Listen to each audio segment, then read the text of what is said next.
From Synozur, this is Polaris. I'm Chris McNulty. Every leader wants to leverage new technology without losing the human touch. From early electronics to cell phones to AI, that human touch is our essential companion on the journey. Glenn Poulos has spent years riding the waves of tech evolution. As a founder, he has a unique perspective on how you turn risk into reward, why face-to-face relationships always matter, and where AI can supercharge business operations. This is Polaris. Welcome to Polaris Pathways. I'm your host, Chris McNulty, Chief Technology Officer at Synozur.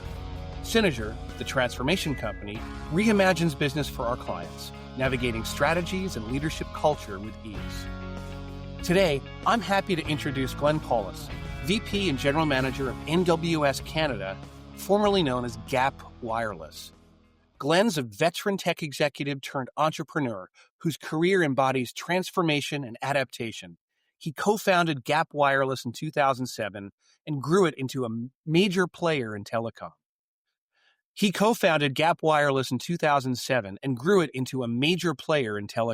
And he'll join us in a few minutes. But first, let's define our terms and our data points. As usual, our reading list and references will be included in our show notes. It's not news that the tech industry as a whole is embracing AI at a breakneck pace. According to a recent global survey, 65% of organizations are now using Gen AI in at least one critical business function, more than double where it was a year prior. AI's breakout year has businesses rushing to adapt, and Glenn is helping demystify that journey for mid-market companies. All of this is built on a foundation laid at the start of the wireless age. In the mid-1980s, mobile phones were bulky luxuries and the internet was hardly a dream. Fast forward to today. 4 out of 5 people in the world own a mobile phone, and 98% of people have a cell phone. It's an astonishing transformation in connectivity, and it's one that we're seeing play out in the world of AI. Okay, we have Glenn waiting in our virtual green room. Let's go.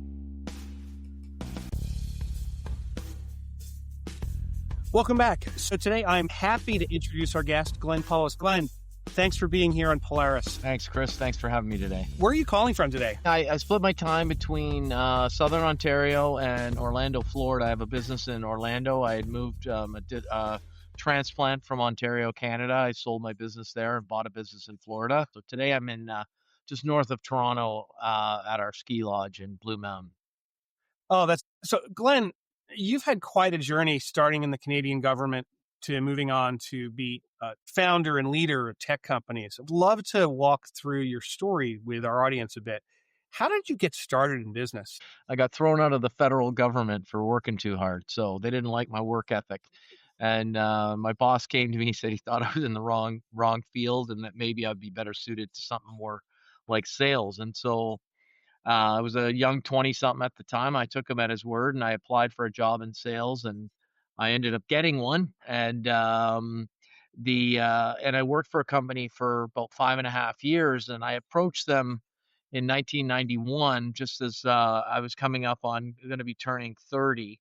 And I saw that there was areas of their business that could be split off and, sort of focused on and allow me to maybe take off on an entrepreneurial venture and maybe use them as a springboard. And they refused. They didn't want to, do that. They didn't want to partner with me. They just wanted me to stay. So in 91, I ended up quitting after working for a sales company for 6 years. And that was the beginning of it. Right. And so, Right. And it went on from there, but that's how I got my start, was by seeing an opportunity within a company to sort of focus in on a little piece of it, and make something of it, right? And that little piece, just before you sort of interrupt, was this newfangled technology called cellular phones, right? And I had a sense that they were going to take off, right? And of course, who needs a cell phone, right? Absolutely. So I'd love to just ask you a bit about those first Sure. two transitions. First, coming from a technical background to jump over into the sales realm, and then to make the decision that you needed to move in a different direction. So there's always risk in those. How did you feel about that risk at the time? And like when you look back on those moments, um, what did you learn from that? Yeah. So, um, yeah, I guess I have this like blessing of having this damn the torpedoes or whatever they call it kind of mentality.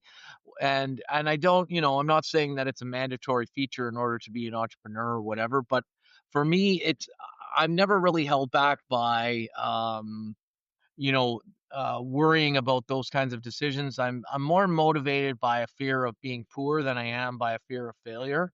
And so when when the guy said I'd be better at sales, I really respected this guy, my boss at the government, and I figured if he said I should be in sales, then I probably should be.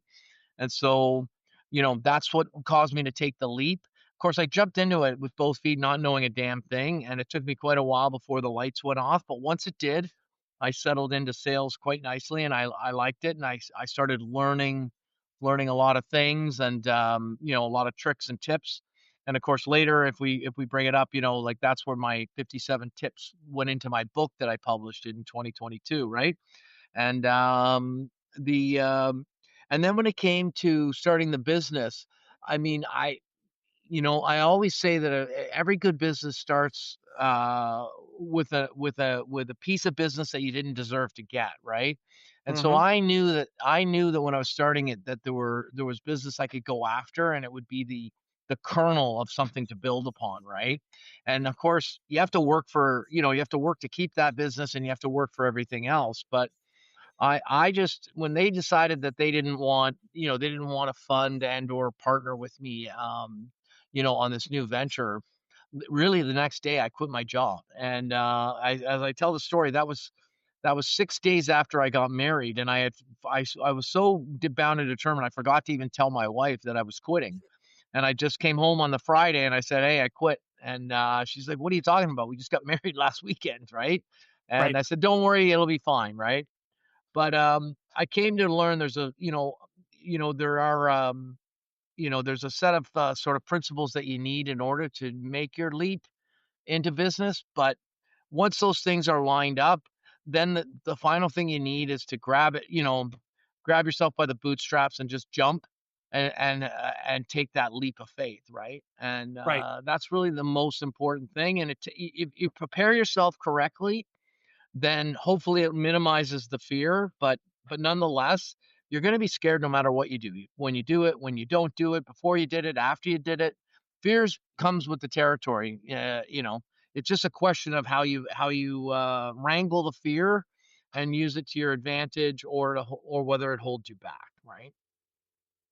Your journey takes you forward to creating Gap Wireless. You had a great 15-year run there before the acquisition. Throughout that, there's different paces. People speed up and slow down. There's a time to stay and double down and a time to move on. What advice do you give to other founders where you have the opportunity to do some sort of exit event? And so sometimes that becomes a convenient off ramp, or sometimes you can look at those offers and say, "Not yet. There's more that I want to do." Like, how do you balance those interests in your? So yeah, it wasn't until 15 years that we sold the business, but after about 4 years, people figured out who we were, and different flavors of private equity and other kinds of companies. But in that day, in this day and age, it's mainly PE, right, that are coming Mhm, along, and they start knocking on the door, right? And mhm. I had a partner, and I had an investor, and um basically at the 4 year mark, if someone comes along and you kind of sign an NDA with them and you share a little bit of information, and they kind of trial balloon a number with you. And then you realize, hey, that number divided by three is not big enough. Right. And so, Right, so basically it's kind of like it's basically a no brainer that it's too soon, right? Because it's just, we've been at it for 4 years. We're paying our bills, right? We're not going out of business. So why would we sell it for not enough to divide by three and have it be big enough, right? And so right, then, a few years go by, and then what you end up realizing is that, you know, you're not going to be able to sell it until you stack 3 good years together that multiplied by the EBITDA for your business segment and your size. And most small business, it's going to be somewhere in the 3 to 5 range that you're going to be getting, right? And Hmm. if you want higher numbers, you got to have like more than $10 million a year in profits, right? Right. And or a large number of recurring revenue customers or things like that down, and keep growing the business. Right. I also think there is experience and instinct that factors into that. A few months ago, I was talking to a friend of mine who did an exit late in 2019, and they were getting about a Oh yeah, 4x right, multiplier, right. but they were on a great revenue trend. Um, so the temptation is, well, let's keep going. They did the exit about a month before COVID basically sent the economy careening. He admits he was lucky, but I also think that, John Wooden once said, luck is the residue of design. 2022, right? So like we sold in 2022 and we were like stupidly dumb luck, right? Like because we were in the telecom space, and 2019 we were kind of coming out of a doldrums for us. Actually, it wasn't like we were at any kind of a peak. It was quite the opposite, and there's lots of blood and sweat and tears that went on back then I can talk to you guys about. But I mean, the point was, it took from 2019 to 2022 for us to fortunately put together a few good years, 2020, 2021, 2022, that when you mathematically did the math times the EBITDA, worked out to a number divided by the partners equal to something we would accept. And, and it was a nice number and we accepted it, but it wasn't like if I told you that I thought, hey, I actually thought that, like this thing was on this massive ramp that was going to trajectory, kind of like to the moon and beyond. And so, oh, maybe I should wait another year or this kind of a thing. But anyways, we had a good partner that came along in 2022 and we said yes. And what ended up happening was we sold at the beginning of 2022 and we went on to produce record numbers in 2022. And frankly, they got a lot of their money back in the first year. and Yep. but they didn't get it back in 23 and 24, right? Like, and we were in the wireless telecom space, right? So, I mean, don't quote me on exactly on fiber broadband and all the other stuff, but I mean, it's cellular. They were building and doing overlays and 5G overlays and stuff like that for like massive through in that 2020 through 2022. And then it came to a screeching halt in 2023. And So, so yeah, and so we looked like geniuses that when we sold it, but it wasn't because we were smart. It was because we were lucky, right? mhm, Yeah. sure. But somewhere also in there, I'm curious, you got a book out. Was that immediate? Was that before or after the acquisition? Well, what's funny is that I started writing it during the pandemic because I was in Canada. I had nothing else to do because I was under house arrest, right? Right. And so I thought, what better? I'd always been in the back of my mind. I had all the tips written down, and people were always like, I was sharing them, and trying to make people laugh with telling the stories and stuff like that. People were like, oh, you should write a book, and of course I never did. And then the pandemic came along, and I thought, hey, what better time than now, to like buckle down and see if I can get enough words on paper to get this book out.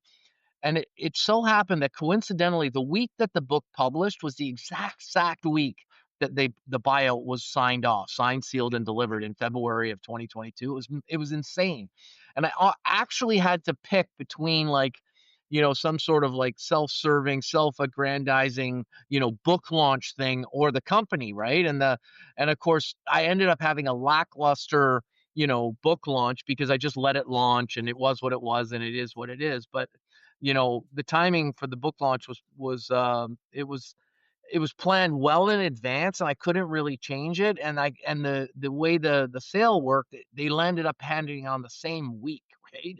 Huh. And so it wasn't, I didn't do it as a result of the sale. I didn't know the company was being sold when I started writing the book. It was all just serendipity, the way it happened together at the same time.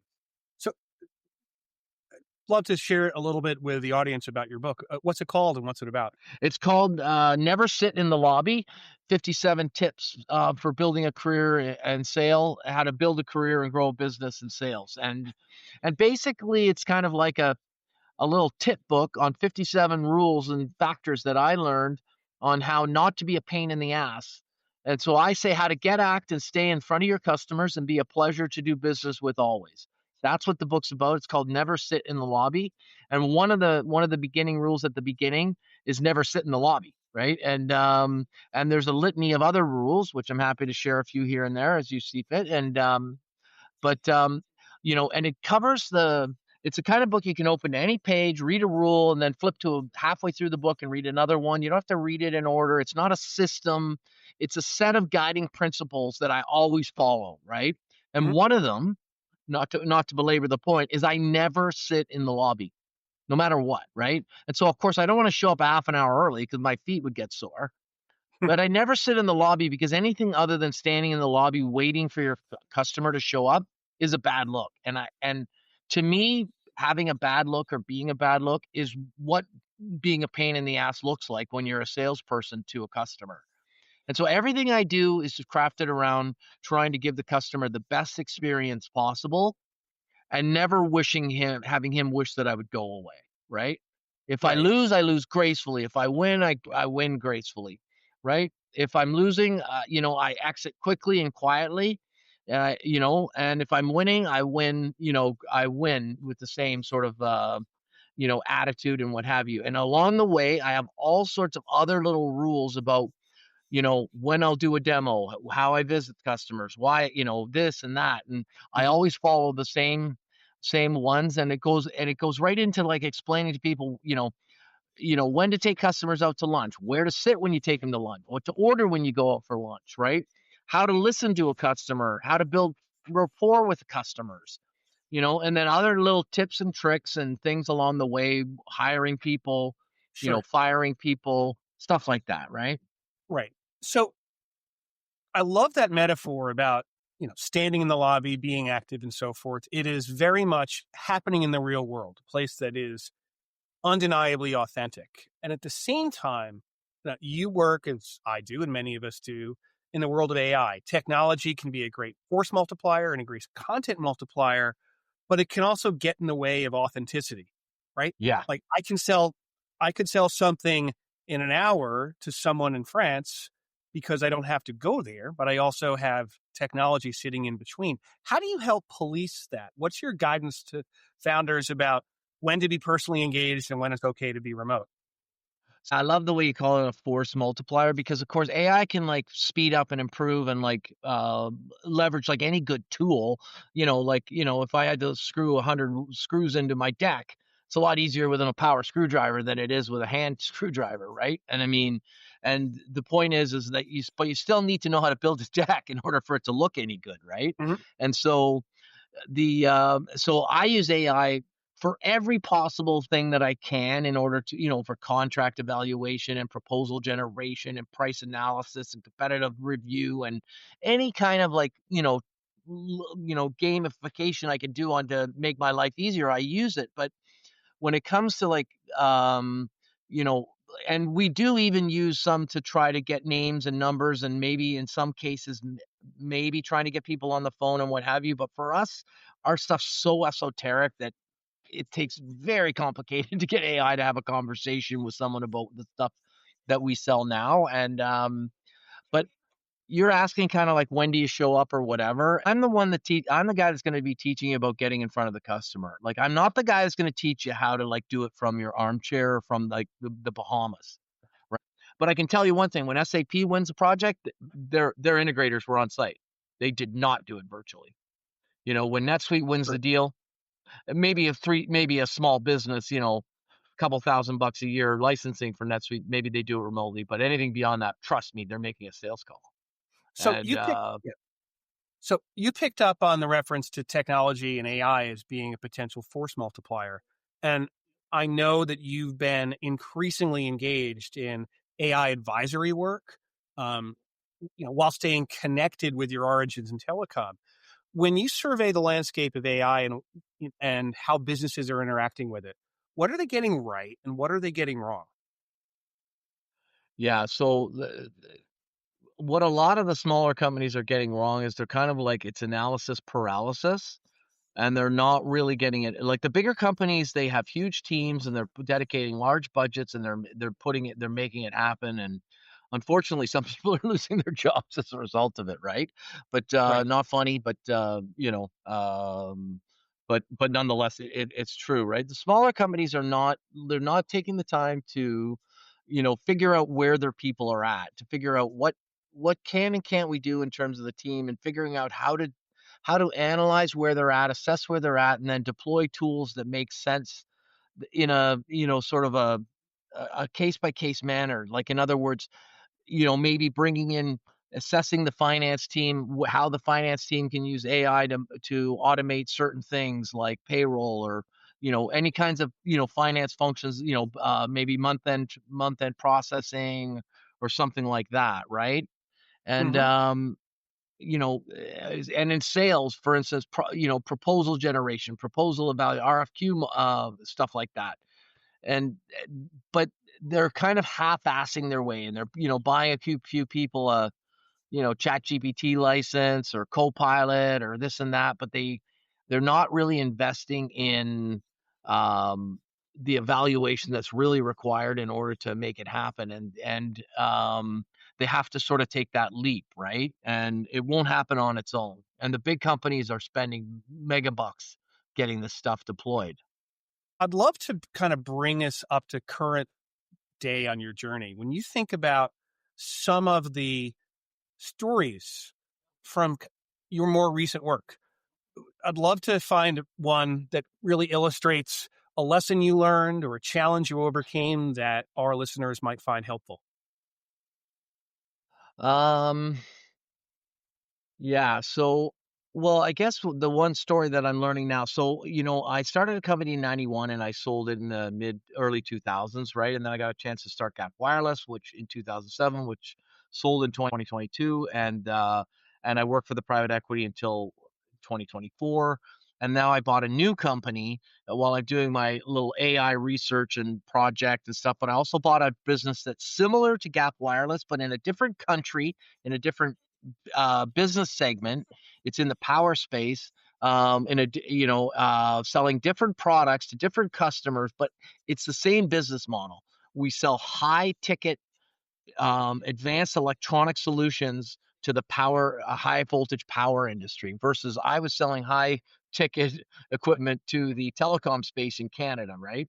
And Right. so, and I bought a small company that had been around a long time, and I figured, hey, if I could grow Gap Wireless from 1 million to 80 million, maybe I can grow this small company.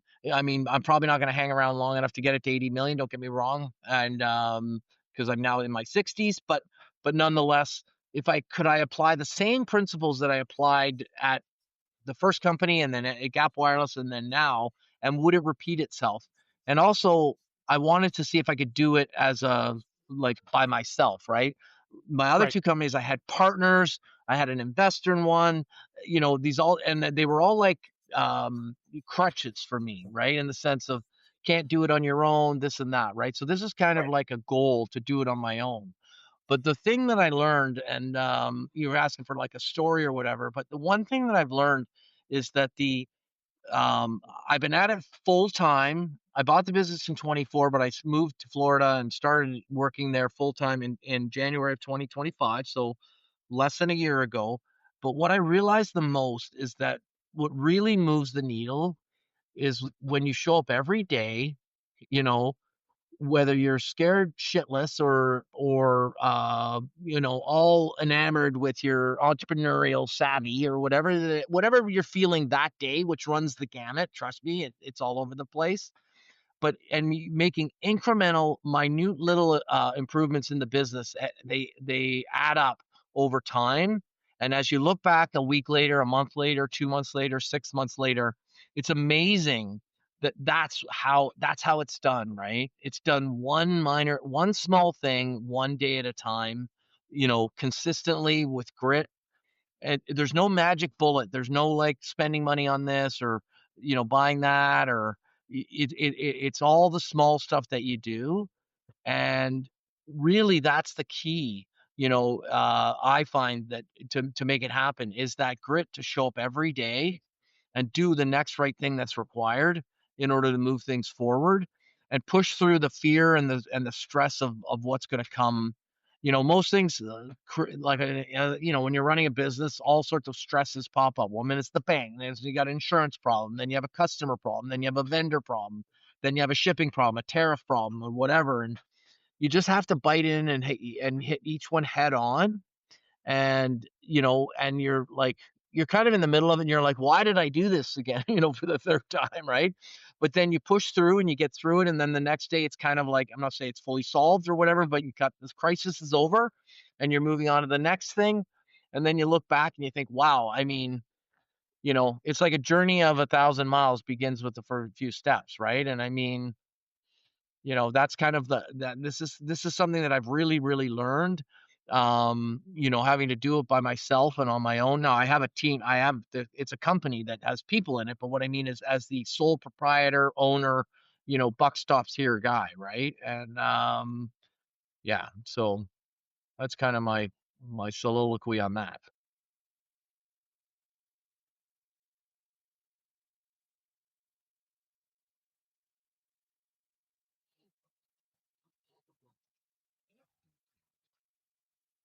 I kind of lost your head. So, Glenn, you were mentioning the roles and the attributes that you found to be successful with that persistence of focus. And now that you're leading a team, again, having shepherded multiple businesses across several industries and several decades, what do you think are the key attributes of leadership that have helped you be successful? So the yeah the okay. um So I have to give the credit to back in 2019.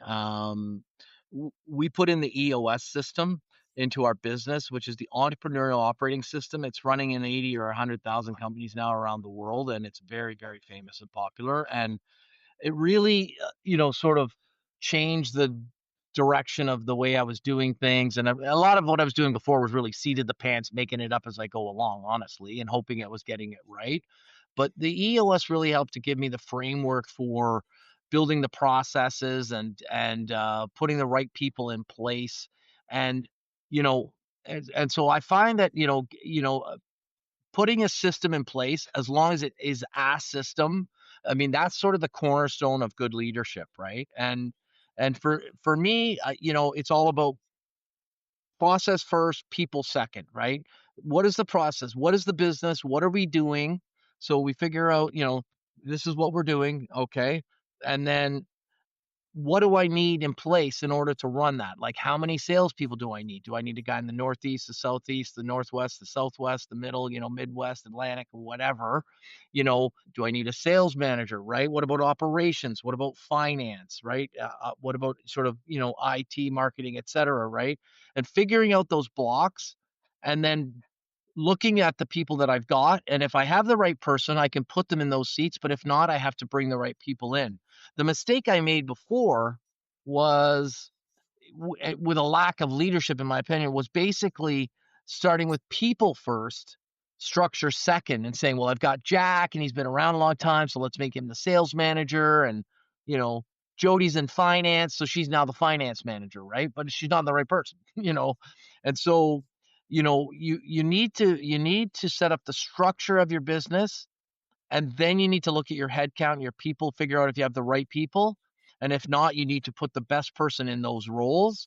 And then you need to apply metrics that are forward looking and backwards looking to make sure that each one of those departments is hitting their numbers on a Right. weekly, monthly, quarterly basis. And you need to have weekly meetings with them, check the metrics, figure out what the issues are, and then send them back on course. And that to me is good leadership. And Yeah. and No, this yeah. I'm glad to hear you mention that system. At Synozur, we have a discipline that we use with our clients called the company operating system, which is a Right. little bit more attuned to established organizations. Okay. But we find that a lot of organizations really have a hard time defining strategy. They're good at plans, they're good at tactics, they're good at outputs, but being able to keep strategy in the forefront every week and not having it be something that you look at once a year at an offsite and then put it on a slide and file it away for a year. That's one of the things that we've found is that keeping strategy in the forefront of an organization is one of the things I love to see. And I'm glad to hear you mention many of those same elements for how you've been successful.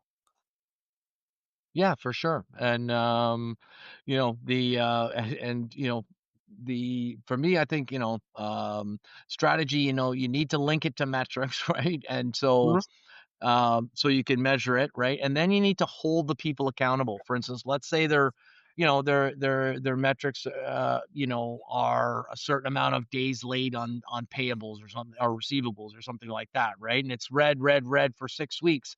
Well, eventually you've got to give shit to the finance manager for not getting it done, right? And clearly, if you're not the right person, you're in the wrong seat, right? Right person, wrong seat, or wrong person in the right seat, or whatever, right? And you got to hold them accountable, and then you got to make it visible, right? So these dashboards and things like that need to be visible where appropriate to the rank and file and the staff, and and the you need to use your strategy not only to say yes to things but also to say no to other things, right?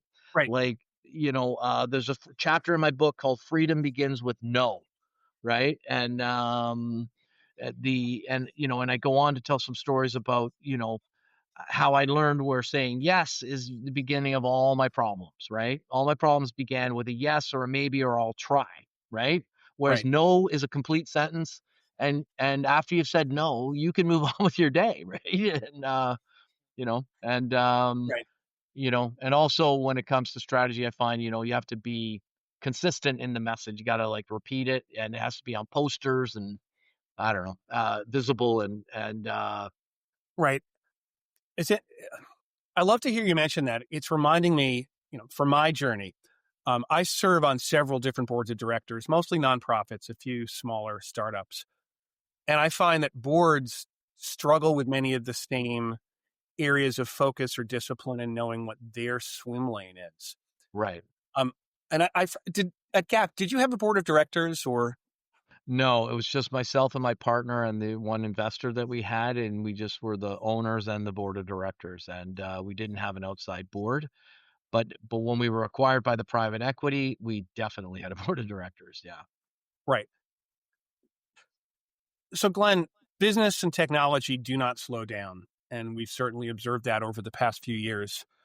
It's accelerating, if anything else. When you take a look at the morning news, what's something that's been on your mind, like that you may have seen in the news of late, that's got an impact for you or for the audience? Well, I mean, honestly, like I'm kind of wondering where a lot of the mid-level managers, like a lot of the people that work at like, Meta and Microsoft, and like these are like highly trained, university educated engineering, programmers, and like where are they going to work? I'm not like, so that's kind of worrying me. Um and honestly, like the way I kind of think about it, what I kind of worry about is more like, well, like what can I still sell them as AI rolls out and the technology evolves? What will they still need, right? And so it's fortunate that I picked a company in the power industry because AI is sucking up every megawatt that exists, and they're buying megawatts out for 20 years now, right? And so they're going to have to spend trillions on the power grid, and frankly, and fortunately, I sell equipment to test the power grid, so I'm actually feeling serendipitously fortunate in that regard. But what concerns me is like, where are all the kids, my kids, your kids, and younger folks, where are they going to end up working after getting laid off from Meta and stuff? Because, if all the junior level programming jobs and things like that, mid-level management are going to AI, well, like what exactly are they going to do? Right. Right. And so that's actually what keeps, worries me a bit, as well as, will I still have products to sell to the customers that need to buy it, going forward. Right. And I think in my case, yes, but in other cases, I think there's going to be a quantum shift in the market over the next few years as AI fully gets rolled out. So, Glenn, on a lighter note, I always love to give our guests a chance to introduce a more personal side of themselves by talking about something outside of the world of business. It could be a book or a movie or even a TV show or something like that that may have had an impact on you. Can you think of something that you've enjoyed over the past few months that you might want to share with our audience? Well, I have a hobby which people are sometimes surprised. I'm a part-time DJ, and I DJ, and where I found my niche, because I'm 63 years old, is I DJ charity events. You'd be surprised how many charities will pass your name to the next one when they find out you give them a discount. I get more than enough gigs per year to keep my me happy. Just playing with the music, which is just so invigorating and cup filling, right? And it's I just, I really get a lot out of it, and it's so important for me to keep going back to it. And there were times when I had put it aside. Some years back, I realized that he kind of subtracted as something from me that was important. So I went out and I bought all brand new gear, and of course, then the other thing for me is my French bulldogs, which disrupted this meeting a couple of times. Hopefully not too bad, but I'm an avid French bulldog lover, and what are your Frenchies' names? Jean-Jacques and Pierre. Oh, that's very French. They're named after two of my customers in Quebec, and from my old company Gap Wireless, and so I just thought it was apropos. That's great. We're a very dog-friendly household here too. Yeah. If you ever want to figure out how old someone is, ask them what their lifetime favorite song is, figure out the year it was published, and subtract 17 from it, and that was the year they were born, right? Because that's kind of when those songs kind of like hit home. And but I mean, I listen to like Supertramp and Police and whatever from the late 70s, but the modern electronic age is amazing, and now I can stream everything. I can use AI on the fly to curate a micro set. If I get an important person at an event that says play me some dance hall or whatever, right? I'm of a similar age group, Glenn, and my peer group no longer reinforces new music to me. Talk to folks who want to say, don't you think Journey was the greatest single band in history? Well, no. They were perfectly fine at the time. I will often find AI music recommendation tools, and I'll look for any artist that I don't recognize and get that into one of my playlists. Like Balu Brigada, their song Backseat. Yeah, it's interesting. Cool. I wouldn't have discovered it otherwise. Yeah. So Glenn, I would love for an audience to learn a little bit more about what's next for you and what are the best ways that they can stay in touch. So, so I have a website, and you can link to things from there, glennpoulos.com. But if they want to communicate to me, the best way is just connect to me on LinkedIn, and I'm there every day. If they're interested in the book, it's on Amazon, Barnes & Noble, or Chapters and Indigo, and all the places that books are sold in every format you might want. Glenn Poulos is the founder of Gap Wireless, and his newest book, Never Sit in the Lobby, is available now wherever books are sold. Glenn, thanks for joining us. Thanks, Chris. Thank you for having me today. We'll be right back.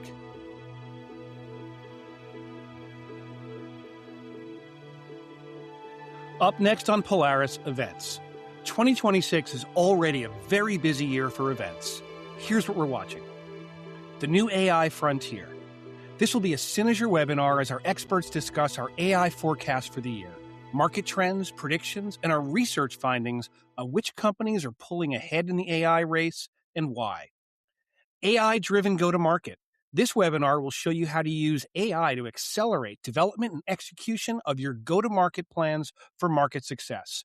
We'll also share a sneak peek of Synozur's new AI platform for competitive intelligence, marketing plans, and product roadmaps. This will be March 23rd online.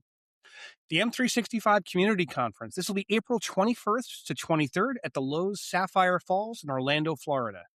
The AI IM Summit, April 28th to 30th at the Hyatt Regency Inner Harbor, Baltimore, Maryland.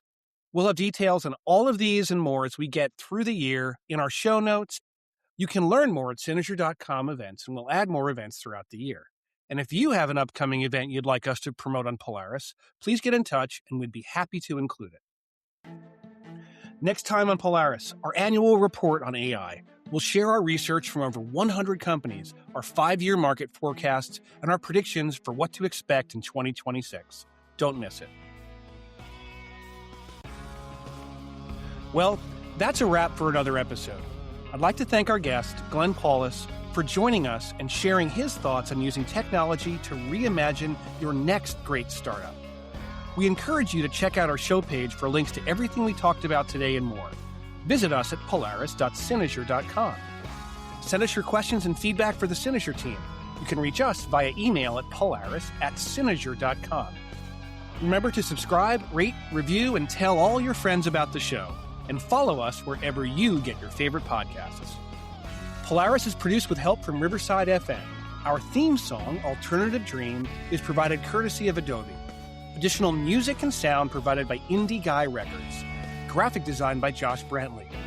Thanks for listening. I'm Chris McNulty, and this has been Polaris, a show that charts the course for business and technology transformation from Synozur. Learn more at Synozur.com. See you next time. Keep following your North Star.